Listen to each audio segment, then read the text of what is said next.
Hi, and welcome to another podcast with me, Troy Francis. It is Monday, the 27th of April. So, April is nearly finished and we're going into May. It is spring stroke coming into early summer. It's British summertime here in London. It's been very sunny and beautiful the last few days, which has been a bit of a bummer because we're all on lockdown. But we can go out and do exercise. So I've been getting out and about a bit, and yeah, it's been really nice. And as I've been saying before, globally, we're in this situation. We're all in it together, pretty much. Most of us are locked down or at least restricted in terms of our activities, what we can do. But I think we are starting to see the cracks appearing in that. I think I know that we are now starting to see certain countries removing restrictions or at least easing them off. And that will continue to happen as we go into May. So, as I've been saying all along, this has obviously been very disruptive in terms of dating and socializing and all of that, as well as, the many other more serious ramifications of what's happening, of course, and I don't want to downplay the importance of what's going on, but, for many people, this has been a restriction in terms of their working lives and their social lives, but it is going to start to ease off, and we can see that already across the world, and it will just continue. So, look, we are going to come out of this, and when we come out of this, you want to be in tip-top fighting form for the imminent explosion in the dating marketplace that is going to take place. And that's what this podcast is all about. It will helping you to prepare, both in terms of dating, but also in terms of your general self-development as a guy as well. Okay, so today I want to talk about how to make things easy for yourself in the dating marketplace. And again, caveat, because I know that people will continue to say these kinds of things in comments. Of course, I know that right now the dating market is pretty much closed off, but as I just said, as restrictions ease, we are going to obviously return to some form of normality, albeit in a tiered way across the world at different speeds in different places, but reality is going to sort of start to reassert itself, normality rather, and you want to be ready to dive in and take advantage of that. So, how do you make things easy for yourself in the dating marketplace? Now, before I go into the podcast, just a quick announcement. As you probably know by now, if you've been following this channel and this podcast and my stuff in general, my flagship course, Charisma and Dating Academy, will open this Thursday on the 30th of April. It is the most comprehensive course on the market currently for charisma, dating, and inner game. That is to say, the mindset tools that you need to succeed in this marketplace. And it will go on sale, as I say, for 5 days only. There's only 5 days that you can enroll. The course itself is 10 hours worth of video tutorials. And you will also get access to 10 Zoom webinar sessions live with me as well that will take place in May. So you get the actual course, which you can work through at your own pace, but you'll also get access to those tutorials, which will take place live with me and the other students on the course. It's going to be awesome. We're going to work through everything that you need to know, from transforming yourself from a normie into that bad boy alpha Chad that the girls fantasize about and love. And we're going to talk about raising your charisma, and we're going to talk about your actual dating skills. So what you actually have to do from A to Z in order to go out, start an interaction with somebody, attract them, and then get them on a date and more, okay? So this is almost like a university course, right, in terms of dating, charisma, and game. As I say, it's open for a very short period of time, from April the 30th until May the 4th. After that, you won't be able to gain access to the course again until I reopen later in the year at some point. But when I do, it's going to be more expensive, okay? So the entry point this week is $297 only. And for that, as I say, you get the course, you get the Zoom webinars, you also get access to my infield material, and loads of other bonuses as well.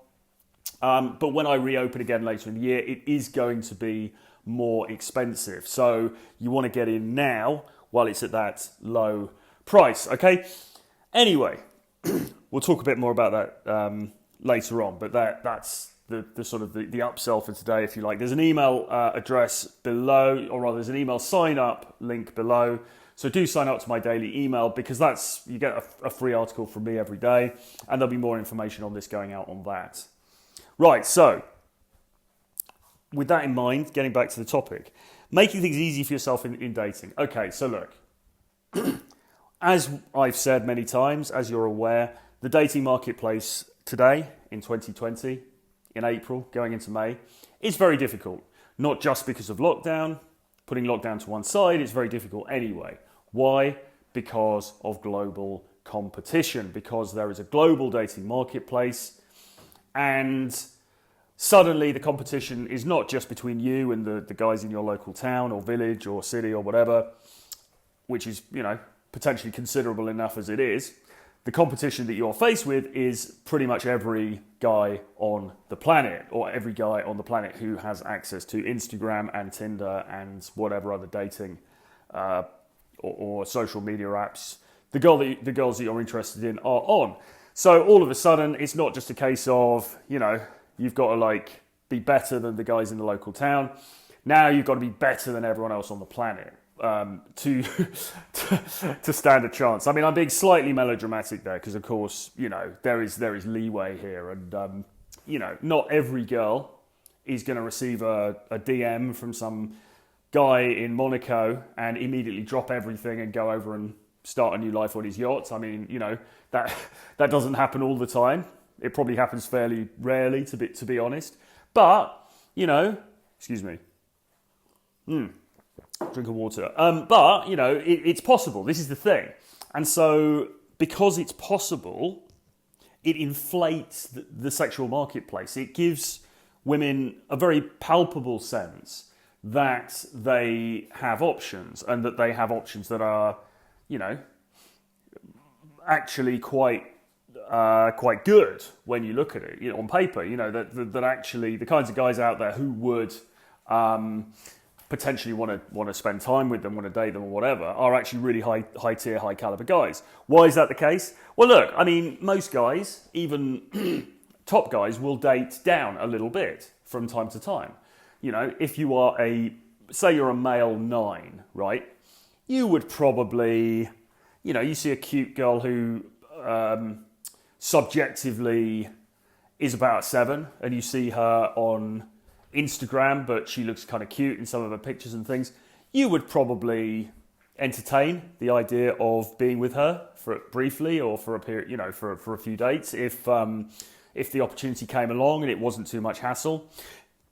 That way round, it tends to work. The other way round, it doesn't really work, because how often do you know of girls who will date down? So if the girl is a 9, is she really going to date a guy who's a 7?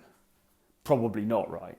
So, or maybe she would if he's 7 in looks, but he's got other stuff going on for him. But he's got to have something that brings him up pretty much to her level or above, right? Otherwise, she's not going to go there. It's highly unlikely she's going to go there. So there's this kind of imbalance in the market anyway, that guys will sometimes date down, girls very generally won't. Therefore, your girl, or say the girl that you're interested in, even if she's a 7, she's probably getting attention from guys who are somewhat above her within the dating pool. And, you've got to compete with that. So you're not only competing with guys at your own level, you're actually competing with guys that theoretically should be playing in the level above you, right? I hope that makes sense. I think you get what I'm saying. Basically, the whole market is kind of skewed because of the internet, because of social media, etc., etc., etc., right? So things are tricky, and things have always been tricky anyway, right? I mean, it's always been more difficult for the guy in the equation to get the kind of access that he would like than it is for girls, because girls are the gatekeepers of sex and intimacy, as has been said many times, and guys are the ones who are normally expected to go and make the approaches and to try to make things happen. and to suffer the weight of rejection most of the time. Girls are very choosy because obviously, when we look at this in a biological sense, they have limited capability to bear children, etc. And so they've got to find the guy who is going to be the best one as far as that is concerned, as far as giving her the best genes, the best sort of, chance in life for her potential offspring. Now, I know we're not all going around, trying to have babies and things all the time, but that's the underlying mechanism, right? That's the subconscious thing that her body's telling her when she is screening for guys, and she's turning down guys she feels are inferior, and she's accepting guys who are, on a higher level than her, right? Whereas if you're a guy, your mating strategy is somewhat different in the sense that it kind of works for you to spread your seed wider, if you like. And that being the case, you can afford to be a little bit less choosy. So women are more choosy, guys are less choosy. Guys are the ones who the onus is on to make things happen, and they have to put themselves out there and suffer rejection and so on and so forth.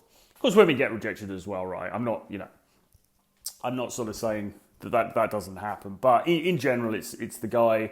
Guys are more expendable than women in the marketplace. Okay, so dating has always been challenging anyway for guys. I just think that now it's more so because of the things that I've mentioned. The technological advancements that we have seen. On top of that, you've obviously also had like societal changes and things like, since the contraceptive pill was introduced in the 60s, and a general sort of loosening of, morals and societal expectations around sex and things like that. Plus the fact that we no longer live in a society where, let's say, women are beholden to men in terms of, needing somebody to be a provider. I mean, increasingly women don't need the guy to be a provider because women have their own careers and they earn their own money, etc. And so, whereas perhaps in the old days, women would be looking to a guy to marry and he would sort of look after the household, pay the bills, etc., etc. Women don't really need that anymore. So they're not looking for that sort of provisioning dude like they were back in the old days. What are they looking for now? They're looking for somebody who's exciting, someone who's a bit sexy, someone who's got that slightly dangerous edge to them. And this is why, on Rule Zero yesterday, or the other day, I made a point that seemed to go down quite well with the panel, which was that now, for girls, for women, relationships are almost like an extension of their entertainment package. So she might have a Netflix account, she might have Spotify, she might have a SoundCloud, she's got the things that she watches on YouTube. And you, as her partner, boyfriend, whatever, you are just an extension of that. She views you in largely the same way as her other entertainment platforms, okay? And you are there to be sexy, you are there to be mysterious, dangerous, kind of like bring a bit of fire and passion to things. And if you don't do that, if you don't provide that entertainment, then, there is a good chance that you're going to get kicked to the curb at some point because she wants that excitement, she wants that drama, right? She wants that entertainment. Do we not all want to be entertained? To some degree. Well, she's no different, right? That's what she looks for in you. You are a supplier of entertainment until you don't supply it anymore, and then you get kicked to the curb. Okay, so that being the case, it's always been difficult. The dating marketplace has always been tricky anyway.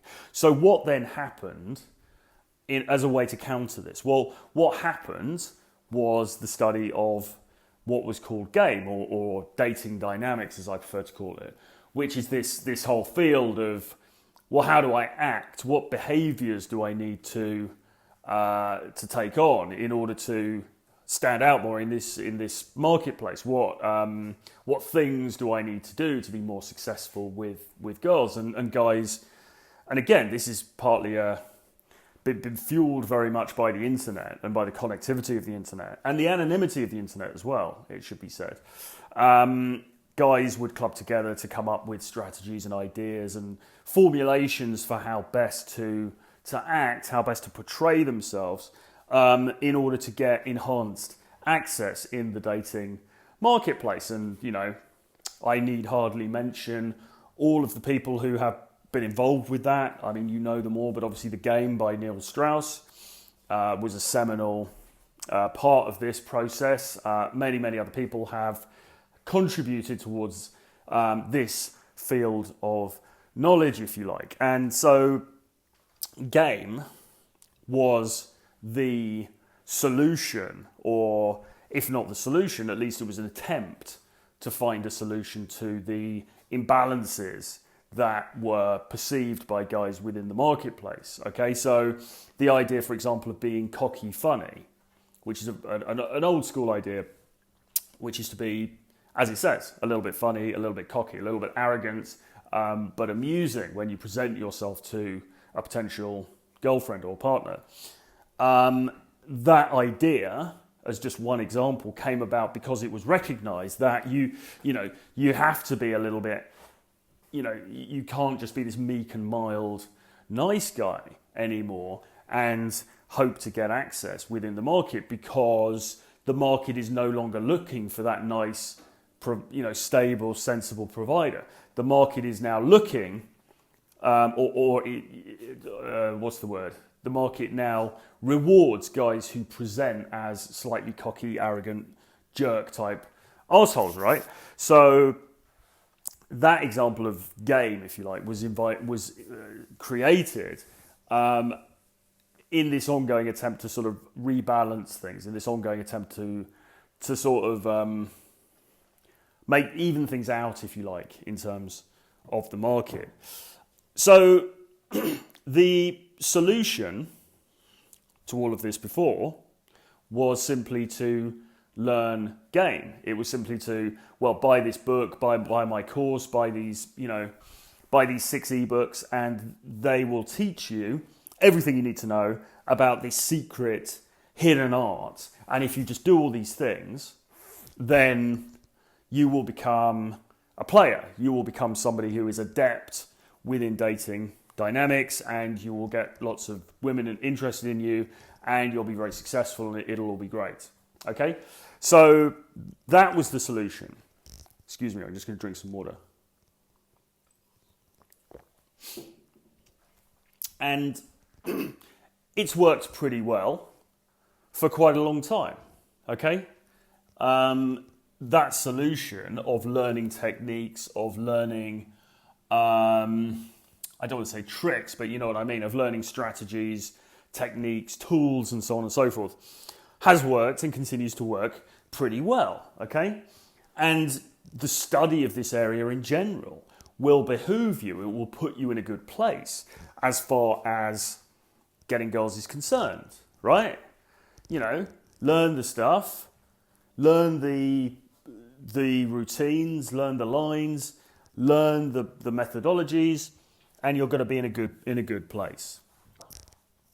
But that is not to say that learning all that stuff is easy.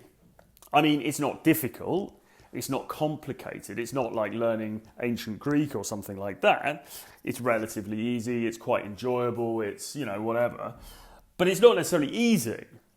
You still have to spend quite a lot of time thinking about this stuff. You have to spend quite a long time learning it. Back in the day, there was a lot of people who would learn, do actually scripted routines and things like that. So you'd have to actually spend time formulating these things and then learning the lines, learning what you're going to say.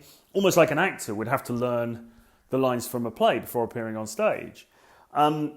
So that's work, right? That's effort. You have to do a lot of stuff. And in a sense, and this has often been raised in the space by people being a bit critical about things.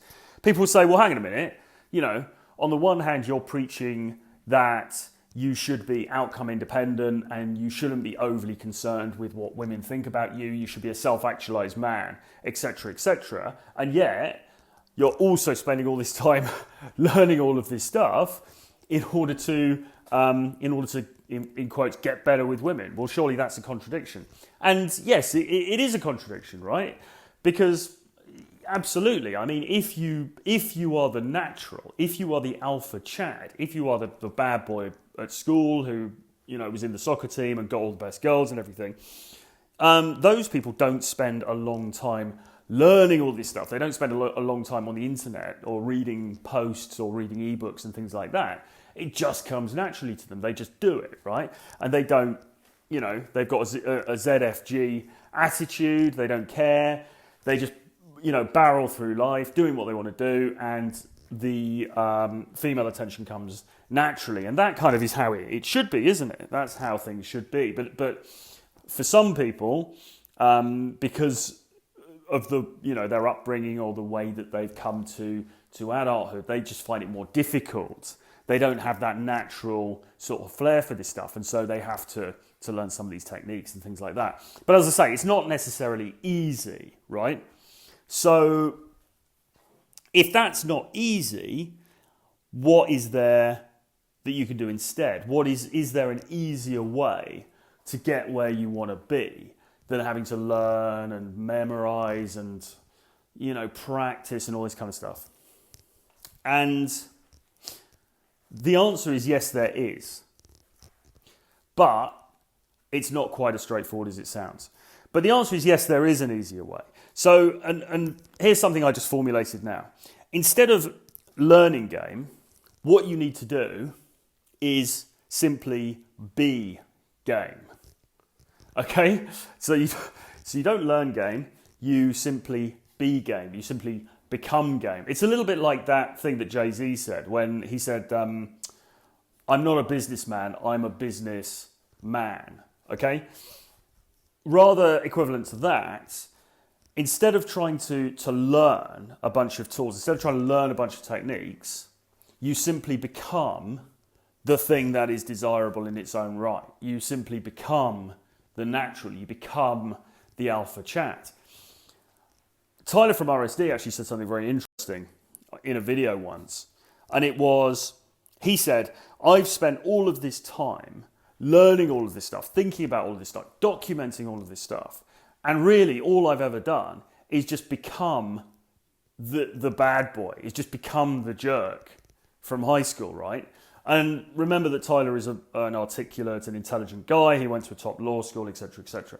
And in a sense, the whole process of learning that he went through and studying this stuff and everything else, all of it just came down to him becoming the probably slightly unintellectual Chad from his school, right? That's kind of what it comes down to.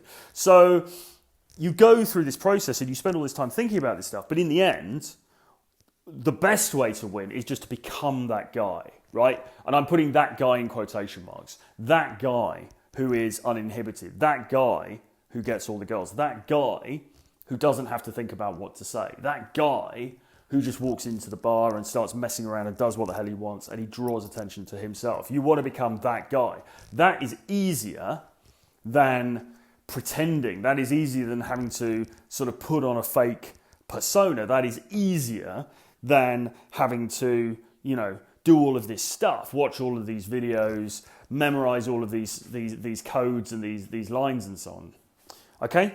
So, as I say, what you want to do, rather than learning game, is to become game, all right? So, how do you do that?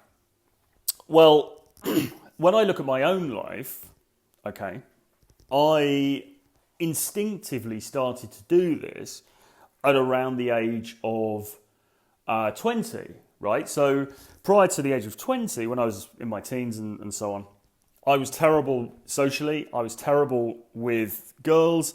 I had no traction whatsoever in the dating marketplace. I was a virgin until 20, etc. I was pretty much an incel, you would say, now. I was kind of a real hard case. I found it very hard to talk to people, to look people in the eye even, to have eye contact with people. I was incredibly nervous in social situations. I didn't like them. It was terrible. It was, it was horrendous. And then because of a combination of things that happened to me, which basically included, by the way, me kind of going off the rails a bit, and going to a different city and getting into drinking a lot and taking substances and going to clubs and parties and things like that, kind of going off the rails, having a bit of a breakdown, if you like. What happened to me was that almost by accident, I started to adopt this ZFG, zero fucks given, attitude, where I was just like, well, look, I just don't care anymore what happens. And I really just didn't care. I didn't care what people thought of me. I didn't care what their perception of me was. I was just going to be uninhibited. I was just going to be me. Not because I thought I would get something out of it. Not because I thought, haha, this is the secret way to becoming proficient with the ladies. I'm just going to have a ZFG attitude. No, it was just natural. It was just kind of like, how things were for me at the time. It just kind of happened. But then as a result of that, amazingly, and I didn't expect this at all, I was really surprised when this happened, it kick-started my dating life, okay? Because what happened was that the girls that I was coming into contact with picked up on the fact that I had this really rebellious ZFG attitude, and they liked it. They were drawn to it because it was authentic, because I was a bit dangerous, because I was a bit off the rails, because I was sort of, as I say, uninhibited. I wasn't tied to ideas of social conformity. I was just this kind of slightly crazy person in a way. And that was attractive, right? In a way that all of my sort of like, anything I tried to do before of like, will you be my girlfriend, please? Type, polite, societally approved methods of attraction just hadn't worked. So and then as I got older, then I started to learn a bit about what we call game. I started to read about this stuff, and I started to go out and practice it. It became more sort of tutored. It's a bit like, imagine if you played the guitar for years, and then suddenly you got a guitar teacher and you got taught some proper techniques and stuff. So I kind of went through that process with this. I'd done a lot of stuff for a long time, just untutored, just like shooting blank, like with a blunderbuss, like sort of randomly. And then I learnt about some techniques and some methodologies and started to sort of apply those. But I was always very lazy. I mean, like I read all of this stuff, and I learned loads and loads and loads of things. But in terms of sort of structures, in terms of learning stories, learning lines, things like that, I was always quite bad at that, really. And I sort of couldn't really be bothered to do it.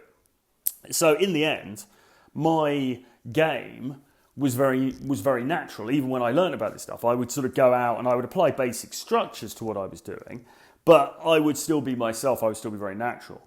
And when I applied those learnings, and it was mainly stuff around just, the fact that you've got to be persistent, you've got to keep going, you need to build up, you need volume in terms of your approaches and things like this.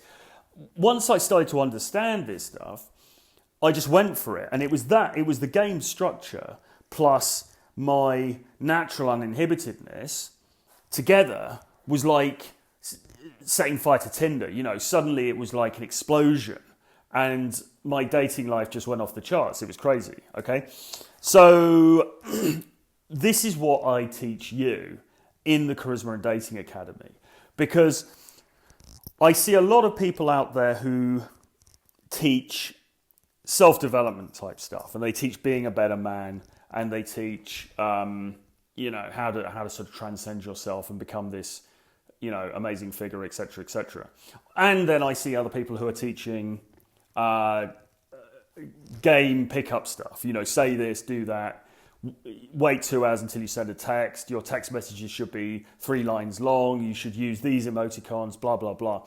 And they go into very specific techniques. But what I don't see people doing is fusing the two things and saying, look, what you have to do in order to become successful with this stuff is you have to blow your life apart, in a sense. You have to become uninhibited. You have to become a force of nature. You have to become somebody that's going to create an explosion where you go and approach her, and she's going to feel that sexual tension, she's going to feel that energy, she's going to be drawn to it, and she's going to want to sleep with you, right? And that is the thing that creates the bond. I mean, people say, getting phone numbers, there's no point in it because girls just flake, they don't respond to the messages, blah, blah, blah. Well, they don't if you're not memorable when you first go in and approach, right? You've got to be memorable. How are you memorable? You're memorable because you create emotion, and you create emotion through uninhibitedness, through becoming like a whirlwind, right? When you approach her, you've got to make her feel something. It's got to feel a bit dangerous. It's got to be edgy. It's got to have emotional resonance. And when you do that, plus you know the basic structure of game on top, that's when your dating results are going to go through the roof. It happened to me. It's happened to my clients. It works, right? But nobody's teaching it. So Charisma and Dating Academy teaches you the whole process. So we start off with charisma. You know, how can you appear magnetic when you're standing in front of her? What's going to make you stand out from other people? What's going to make her remember you over just some other Chad who comes and he speaks to her, but it's very flat, it's very boring, it's got no life in it. Then we talk about the bad boy stuff. There's a whole module about bad boy dynamics, the dark triad. How do you bring that into it? How do you seem a bit edgy, a bit dangerous, a bit different to other people? Then we talk about radical differentiation. You've got to stand out. You've got to be different from the market. How do you do that? How do you do that in an authentic way? And then we go into game. Whole section, the longest section in the course, about the exact techniques that you need to go from phone number all the way through to a date and more, okay? This is everything that I've learned in the last 15 years in this space, consolidated into this course, okay? This will take you from chode to chat. It's not an easy process, but it's very simple, it's very actionable, it's very intuitive, okay? And as I say, there's 10 hours worth of video of me explaining this and going through this in huge detail. It's a transformative product, right? It's going to blow your head off, but in order to guide you through it, we also do the webinars as well. So you'll have live tutorials with me on all of the 5 modules where we'll guide you through the process of change that you need to make in order to be effective in this new modern dating marketplace. So I'm really excited about this. There's no other product like this in the market. As I say, the enrollment period is really, really short. It's only 5 days, 30th of April to 4th of May. If you missed the deadline, you missed it, I'm afraid. If we release again, the price is going to go up. $297 at the moment, which is cheap, really, for all the value that you get. Because you get access to my infill products as well. You get some of my books. There's one-on-one consultations for the first 10 guys who enroll, and so on and so forth. So look, it's awesome. It's a great package. As I say, I'm really excited about it. There is a link below to my email list, so do get on that if you're not on it, because I'm sending out more information about this during this week. But that's it, really. Charisma and Dating Academy, 30th of April to May the 4th. If you've got any thoughts or questions on this or anything else, then please do drop me a line. Troy@realtroyfrancis.com, or leave me a comment below. And do subscribe to this channel as well, please, on YouTube. And if you're not listening to this on YouTube, go to YouTube and subscribe to my channel, because it's awesome. I'm putting out loads of content there every week, and yeah, I just appreciate the support because it helps me to spread the word, etc. All right, guys, good to chat again. Hope you enjoyed the episode. We will speak again very soon. Bye-bye.